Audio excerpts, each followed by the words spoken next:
we'll do the live thing first. Like,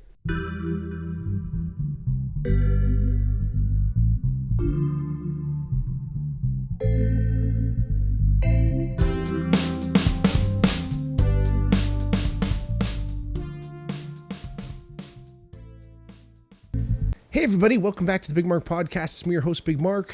If it's your first time watching, welcome. If not, welcome back. Like I always say, if you ever wanted to reach out to the podcast, hit us up for any reason. If you wanted to come up, join us as a guest. If you have an idea for a topic that I should cover, or harangue, or critique, or anything like that, I'm always here for it. Hit us up in the comments, hit us up in the DMs. And if you are watching on YouTube, make sure to like and subscribe to our channel. And honestly, if you're listening and watching, you're already doing more than I could ever ask of you. Thank you so much for being here. I really appreciate it. If you did want to go a little bit the extra mile, if you wanted to go in a little bit deeper and support us a little bit more, share it with your friends, engage with the channel, talk to each other in the comments, do all that fun stuff. All 84 of you, or 82. I don't know what we're at right now, but we're going strong in the old Bigmark subscriber list. Hopefully we'll get over 100 soon. We're going for that 100. 4 years in. Anyway, thank you all for being here. If you do want to check out our Patreon, patreon.com/thebigmarkpod, there's a couple different ways you can support the podcast even further. So thank you all for being here tonight, or this morning, or this afternoon, whenever you happen to be listening. I really appreciate each and every one of you being out here, and especially for these episodes, where I get to kind of chat with you guys. It's a relatively loose topic, so to speak, but it's a broad topic. It's a big range of ideas, a large range of ideas that kind of exist within the idea of change, which is what we're going to be talking about today. And the reason why it kind of came up, at least in my world, is I've gone through a lot of changes here. 2025 has been a major change, lots of change. Who knows if I ever had a fucking my future told, or I ever got a fortune cookie that says, there's about to be a lot of change. I kind of understand what that means. I don't really talk about kind of relation, my love life, kind of so to speak, on this show, and kind of been in and out of situations most of my life. Obviously, here we are today. But when I did end a relationship this year, which was terrible and awful, and trying to work through that. And I have friends moving away. I have friends leaving jobs. I've had friends come and go my whole life. And I guess all these things, that are happening in the now are kind of mirrored in my past, and I'm looking through it and kind of comparing notes and doing all this stuff. And it just is like, wow, there's been a lot of change, things have always changed in my life. And in some ways I've felt not necessarily out of control, but not necessarily able to do too much about some of the things, some of the changes in life. And I remember a boss of mine who was also a mentor of mine saying, like, how do you kind of go through life? Do you kind of go through life? He asked me, this was him talking to me, he was asking me just kind of like philosophies on life. And he was kind of like, do you kind of react to the world coming to you, or are you more proactive kind of thing? And he's like very type A personality, definitely a person who kind of makes things happen. But I've always been kind of this reactionary person. I feel like I kind of started off a little bit in a defensive position, and you're kind of always just like, things are going to change. My parents split up when I was young, so that was something that I felt helpless in it was happening again. I realized that it was something that had to be even at that young age. But again, it's something that was kind of out of my control. And then just seemingly kind of from then on, I was just kind of like, playing defense, playing goalie to life, and reacting and trying to predict as much as I can, but reacting to life rather than kind of going after it. And I mean, because of all this change, I think there's been behaviors in my life where I've kind of acted a lot more like I've behaved in ways where I'm trying to prevent change, or at least I'm trying to be myself. I'm trying to be rock steady. I'm trying not to change myself. You know, it's kind of funny. I was talking to my buddies about Mad Men, the show Mad Men, which is a brilliant show. I've done an episode here on the podcast about it. But not so many shows, the main character, Don Draper, in that show practically never changes. There's never really much room for reconciliation or repentedness or whatever. It doesn't really seem to show a lot of remorse for a lot of things that he's done, and the characters around him and the side characters, so to speak, in the show are constantly changing, ever changing. Things are always happening. The world itself is changing. I mean, it's the 60s. There's all these things happening, and Don Draper seems to kind of just be this like steady ship that's just like, you know, not changing the entire time. And you know, in some ways, I think that that's like a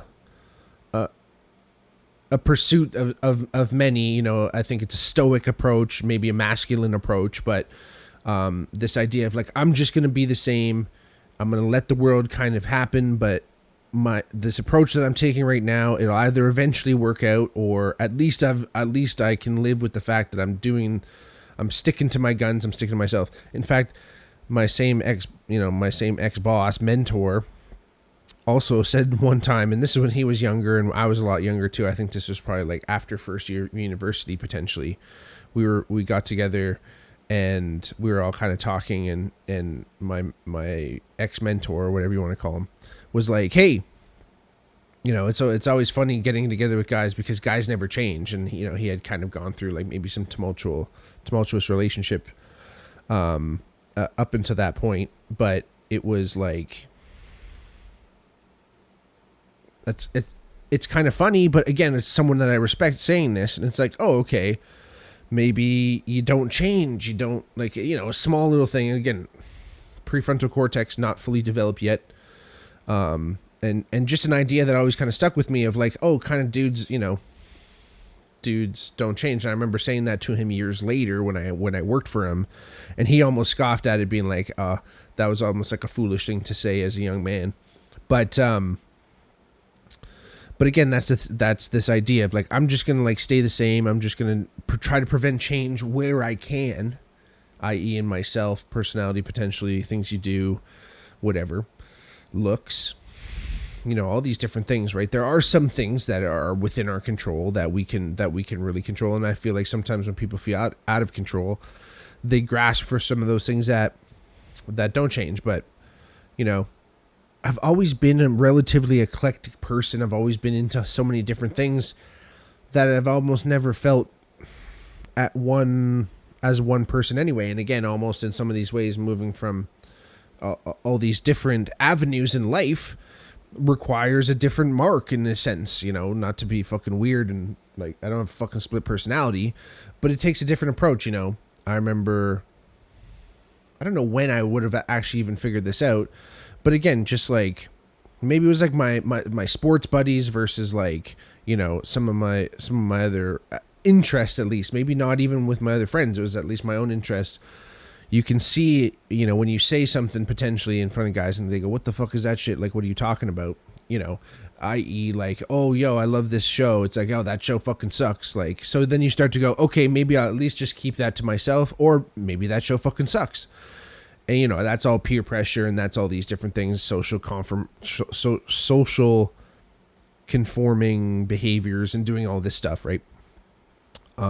And again, that's just temperament too. Like, some people are more willing to kind of bend their ideas in the service of like being liked a little bit more. And of course, you don't want to fucking, you know, completely displace your values, or what am I trying to say? Completely undermine your entire fucking being just to impress other people. I mean, that's a whole other thing. But again, people just need another approach, even just like from work to home. Like, you're usually, depending on what your job is, you're usually a different person than you are at home. So even that, we can at least agree that, you know, people are, you know, you adapt to your situation. So I always prided myself in that, I can adapt to all these situations. However, the more and more I look at all this stuff, the more and more I kind of realize, like, yes, change is inevitable. It's going to happen, and maybe you can kind of get ahead of it. Not to say that you're never going to be surprised in life, but I think this whole idea of, again, kind of having a better plan of what's actually going to happen, instead of thinking like, oh, it doesn't matter what kind of plan I have, it's just going to fucking change. It's like, yes, okay, at least have something that can change. Who knows about all that stuff? That's kind of more deeper, personal. Who knows what's going to happen with all that kind of stuff? But it's this idea that change is constant, And again, like, I don't know. I have a couple of buddies. So I have a couple of buddies leaving work. My one buddy is actually moving all the way back to Newfoundland, and my other buddy he's leaving for a way better job, like tremendous. I'm super proud of both of them. Actually, they're going on to greener pastures at this point. But it's hard not to have all these feelings of like, I wish it wasn't changing, and I wish I had a little bit more control of this. And I have these thoughts of like, hey, it's one more fucking thing. There's two more fucking friends that are gonna fucking, go away. I mean, we're just not working together anymore. It doesn't mean we can't be still fucking friends, not like trippy shit. Like, I've had friends unfortunately have major mental health crises and lost touch with them.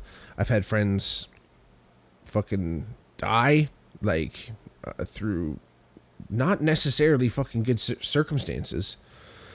Close friend, not necessarily incredibly close, but people I spend time with, people I played sports with, formative years with these people. And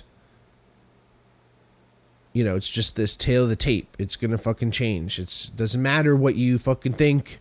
Even if I decide to do it and, like, end a relationship or end a friendship or anything, it's still, bound to change. What the fuck? How do I continue to do that? And again, is that approach of trying to get ahead of it?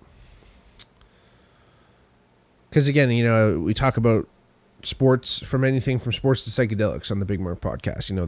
That's our tagline, and I say that because I want to talk about that's who I am. That's I feel like I've crossed from sports to psychedelics is a very broad stroke, in my opinion. I feel like they're very, very different. Sports and news and facts and science and all this stuff on one side, and kind of psychedelics and art and poetry and all these different music and all these different things, are both sides of me, but also kind of relatively polar opposites of each other. I have learned and been able to have my eyes open enough to see all these different crossovers through that, and I think that that's really important. I think who said that? Sun Tzu or whoever, maybe it was Einstein, I don't know, to fucking talk about polar opposites. But if you look at things broadly, if you study things broadly, you will know the way. Oh my god, I have to look up this quote. It's a fucking classic Joe Rogan. It's a classic Joe Rogan quote, but it's this idea that if you are able, if you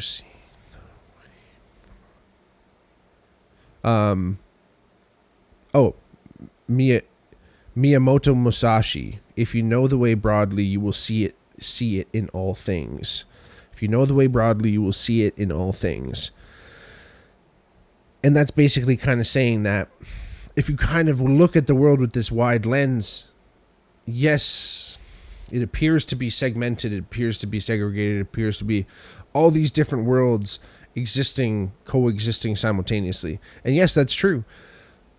But if you see that and you understand it a little bit more, you also understand that all those things are interconnected, and all those things are actually, all similar in a way. And like science and religion have always felt like they were completely polar opposites. But even as we are today, and maybe at some point happened in the ancient past, But in my opinion, I feel like we're getting closer and closer to a place where science and religion are almost saying the same thing. And I think religion has taken, at least with like kind of classical religions, they kind of taken an approach of making a lot of faith-based claims and things like that, and telling us these things and telling us these stories and understanding them as faith, or through faith as fact, where science takes this approach where we at least need some proof of concept. We try to eliminate faith as much as possible, and that doesn't mean that it's anti-faith. It's just because there is faith put into a lot of science, where you're like taking the word of a lot of people, and also like there's theories, not laws, so not all of them are actually fucking like cut and dry. But this idea that they're not just saying the same thing is different, energy and wavelengths and all these different, interactions with people. And the more we realize that there are a lot of things going on that our five senses can't actually like perceive. And we know this, and we've always known this. I mean, look at, infrared. Look at the light spectrum, for that matter. The visual spectrum is just a tiny slice of the entire, from ultraviolet to UV, or sorry, UV is ultraviolet. Infrared to ultraviolet, there's, this entire spectrum that we cannot see, and that we know that some animals can see. So who knows what the fuck is going on? And like we know there's like whatever 13 or 14 plus dimensions at this point. They keep finding new ones. I don't know where. But what the fuck does that mean? If we're in, we live in 4 dimensions, the three physical dimensions and time. But if you're a 5th dimensional being, you can see time. Does that mean you can see time and maybe potentially manipulate it as this? And like, what is that? Fucking gravity and time and Jesus Murphy. So it fucking goes off on a tangent, obviously. Classic Bigmark podcast. But again, this is what I mean, is that, we're all trying to tell the same story here. We're all trying to figure out our way through here. We're all trying to understand, what are we doing here? Is it just to fucking work and make money and go back to work and keep making and get enough to get by, or maybe go on trips and have a little fun here and there, but then we just fucking skid into a grave? Like, what the fuck? There's got to be something to it. Is this an experience? Is this a simulation? What are all these? These are questions, who knows, that we try to tackle here on the Bigmark podcast anyway. But again, this is the thing, change in science, at least, is represented by a triangle, delta. That is change, that is saying that there is a change, some type of change. Pyramid, I mean, it's equilateral, it has like a thicker side, I guess, officially. But if you think about the triangle, Alt J style, three points where 2 lines meet, 180 degrees or whatever. It's fucking trippy, man. 360. No, I don't know. Anyway. Classic Bigmark Speaks episode. But again, this is what I mean. Life is full of change. Life is always going to be different. Life is always going to come at you in a way that you might not expect.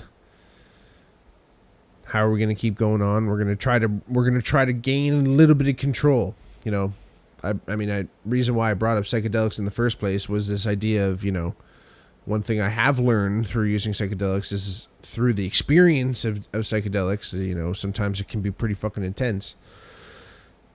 If you give in to the feeling like you're letting go, sometimes we're holding on to this branch on the side of the river so hard, and the river of life is just pounding down on us.